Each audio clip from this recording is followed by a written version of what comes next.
Des bébêtes monstrueuses avec tout plein de yeux partout.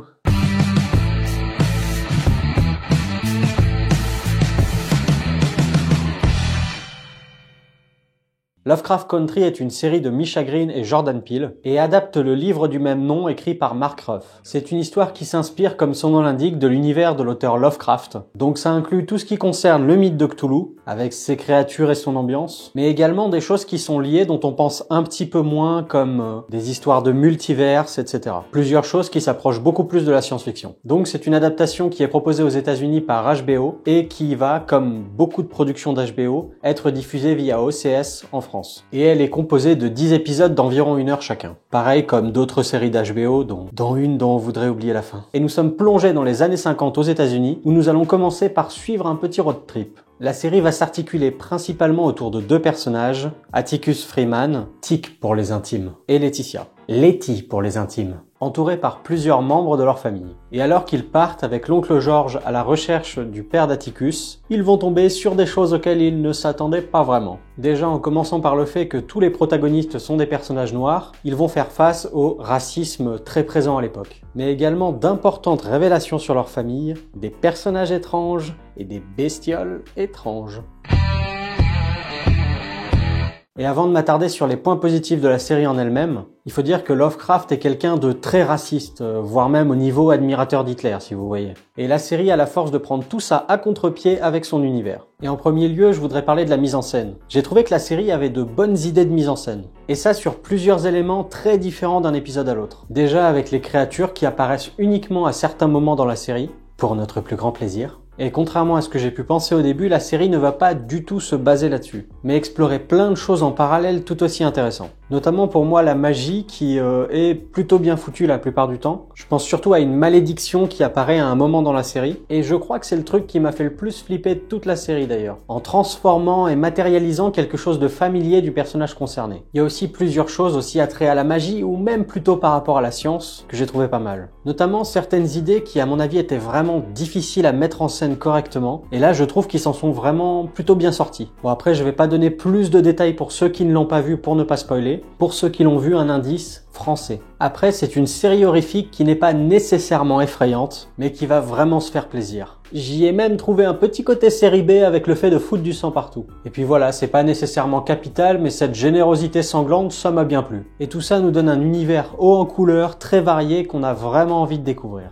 Et il y a un truc aussi, c'est qu'aujourd'hui avec la SVOD, il y a pas mal de séries qui arrivent directement où on diffuse tous les épisodes et puis on les regarde quand on veut. Mais là, vu que c'est via une chaîne de télévision, il va y avoir un épisode par semaine et du coup, il va falloir qu'ils réussissent à fidéliser une audience autour de la série. Et donc, il va y avoir un travail important au cliffhanger de fin d'épisode pour qu'on ait envie de voir la suite. Et là, j'ai trouvé ça chouette parce que vraiment, à la fin des épisodes, je devais voir l'épisode d'après. Et donc, il y a un vrai travail marqué sur les cliffhangers à la fin de chaque épisode pour qu'on ait envie de voir la suite. Et c'est peut-être tout bête, mais ces éléments attisent vraiment notre envie d'en savoir plus et notre intérêt pour la série. Il y a aussi quelque chose à mon sens important à dire au niveau de la musique. La plupart des musiques de la série ne sont pas des compositions originales et ça va être des musiques, des chansons qui ont été piochées un peu partout auprès de plein d'artistes de la culture populaire. Aussi bien de l'époque ou des trucs beaucoup plus modernes. Et il y a pas mal de thèmes qui font vraiment le taf. Notamment plusieurs musiques qui sont intradiégétiques et écoutées ou même jouées par certains personnages dans la série. Et ça c'est des moments plutôt agréables à regarder. Et maintenant on en arrive aux personnages. Les personnages sont pour moi, en tout cas pour la plupart, plutôt bien construit, du côté des protagonistes et du côté des antagonistes, avec surtout le personnage principal, le personnage d'Atticus,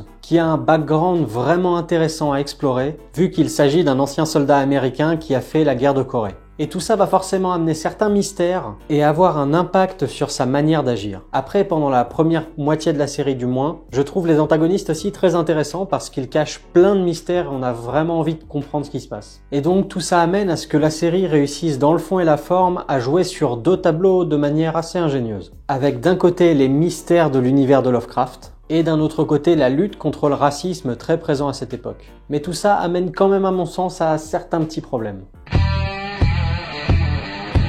J'ai trouvé la série vraiment très caricaturale. Il y a un réel manque de subtilité sur pas mal de choses. J'ai eu du mal notamment à trouver du sens à certaines actions de certains personnages secondaires, qui ne vont pas voir certains pièges qui pourtant sont vraiment évidents et qu'ils ont toutes les raisons du monde de s'en méfier. Là aussi où on peut voir un manque de subtilité, c'est de manière générale autour de la question du racisme. Il n'y a aucun d'entre deux. Tous les blancs sont racistes. Les personnages de près ou de loin, les gens dans la rue, tout le monde. Là où je pense que ça aurait été intéressant de développer certains personnages qui sont beaucoup plus nuancés. Et je pense que ça aurait pu donner une pertinence supplémentaire à la série. Et tout ça amène à certains détails, certains dialogues qui peuvent nous décrocher un peu de la série par moment. Et pour terminer, un petit mot sur la musique. Donc comme j'avais dit, il y a plein de thèmes qui sont vraiment chouettes. Il y a juste certains thèmes à certains moments, donc des trucs plutôt modernes. Je pense par exemple à Cardi B, une rappeuse d'aujourd'hui, qu'on entend à certains moments dans la série et je trouve que ça colle vraiment pas du tout. Bon après, peut-être que si vous aimez ces artistes, ça vous dérangera peut-être un peu moins que moi. Ça, je sais pas.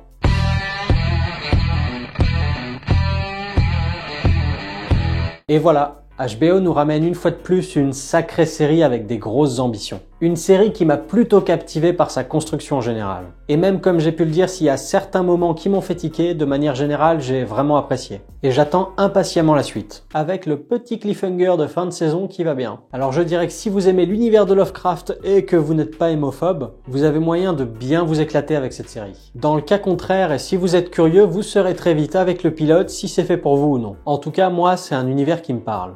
Voilà, cette vidéo est terminée, merci de l'avoir regardée jusqu'au bout. N'hésitez pas à me laisser vos points positifs, vos points négatifs dans les commentaires. Si jamais ça vous a plu, à la partager, regarder nos autres vidéos, vous abonner, tout ça, vous savez. Sur ce, bon visionnage!